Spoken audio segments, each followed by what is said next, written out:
Hello, my friends. We're going to continue discussing A Course in Miracles. And let's get a little topical. That every so often, more frequently now than um, the past few weeks, it seems, we have some people, some new friends who come into the live streams on my channel and make a declaration of whatever. Most of the time, it is Free Palestine. And asking me to take a side, asking me to declare a side. And of course, I do have a side, and my side is on peace. My wish is for peace. My wish is for a peaceful solution and a ceasefire immediately so that one can be undertaken. Because under conditions of war, peace never arises. It can't. One side will always harbor resentment. War just resurfaces in another battlefield, in another time, another age, other children dying. So let's quit pushing it off. Let's declare peace. How often in life, how often in our lifetime, I'm 59 years old, and I can't count how many times war has been declared. Have we ever declared peace? Why don't we ever declare the opposite? The refusal to fight, the refusal to retaliate in kind. Doesn't mean not protecting yourself. But when do we go past the point of protecting ourselves to striking against? I'll show you. How long are we going to keep projecting the ego in the form of missiles? I'm not taking sides because I don't have a side. I have peace. And that's what I extend. At this point in my life, I've come around to the refusal to accept invitations from other people to declare war against anything or anybody. And that is on a personal note, meaning that I will not declare war against another, regardless of their stance. And that's not easy. It's not easy in this political season when you literally cannot turn on the radio, TV, go online without someone demanding that you take a stance. One side. If you're not for this, then you are against this. You don't have to be against anything. How about if I was pro-peace and not anti-anything? So for me, personally, I'm declaring peace in my life and doing my best to end the projection of the ego, which is always demanding violence. Violence, even if it's only in the thought form of keeping myself separate from another. That is the ultimate declaration of violence, because I can only hurt you when I see you as separate from myself. I can only hurt myself when I see myself separate from God.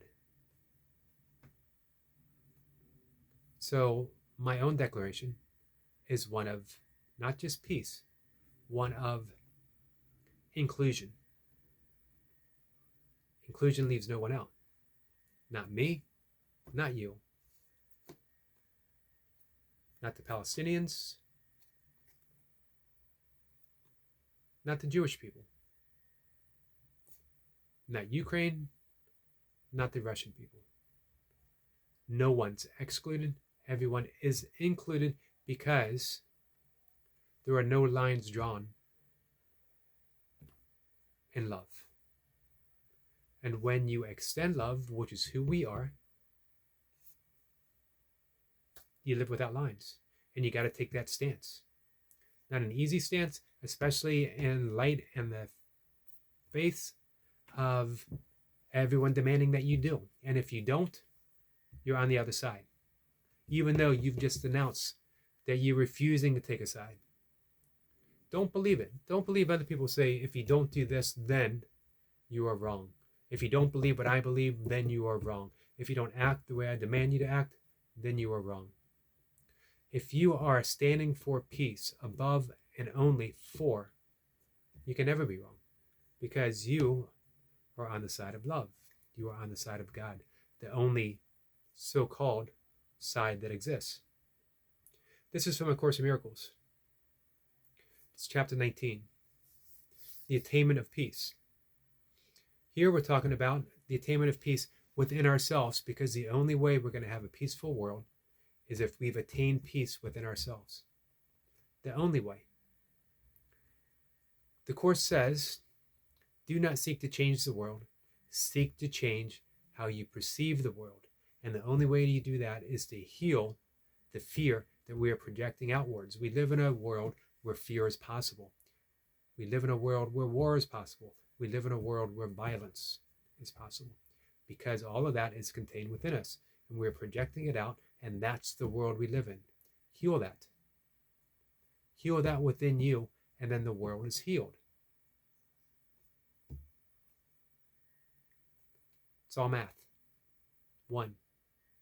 Heal yourself. Heal the one, because there's only one. Anyway, this is from the Course. When you look with gentle graciousness upon your brother, you are beholding him, capital H-E-M. You're beholding God, or love.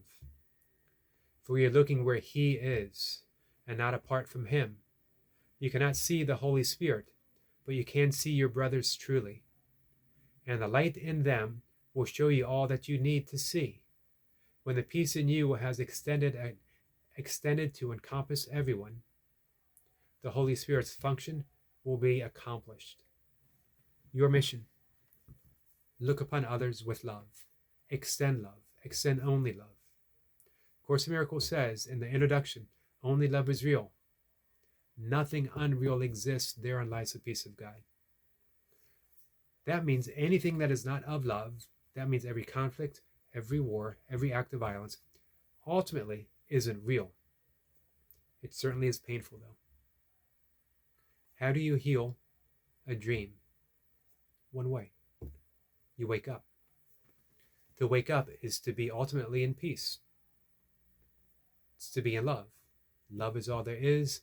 Nothing unreal exists. Only love is real. So I came across that today. Look upon your brother with gentle graciousness. I love that. Gentle graciousness. So that's my stance. That's my side, as much as there is a side. Lots of people aren't going to like that. Lots of people will come in and make demands and tell me I need to do something other. That's the way it works, guys. That's the way it works until you find that it no longer works for you. And then we do something other. I am at the point now where I realize none of that works. So I'm doing something other. I'm choosing love. And with that, I invite others to join me. If it's your time. And if it is, you know. And if it isn't, that's okay. It will be one day. Because our tolerance for pain is high, but it is not without limits. Eventually, we all reach the point where we turn within and we start looking for true answers. I hope your time is soon, my friends. Take care.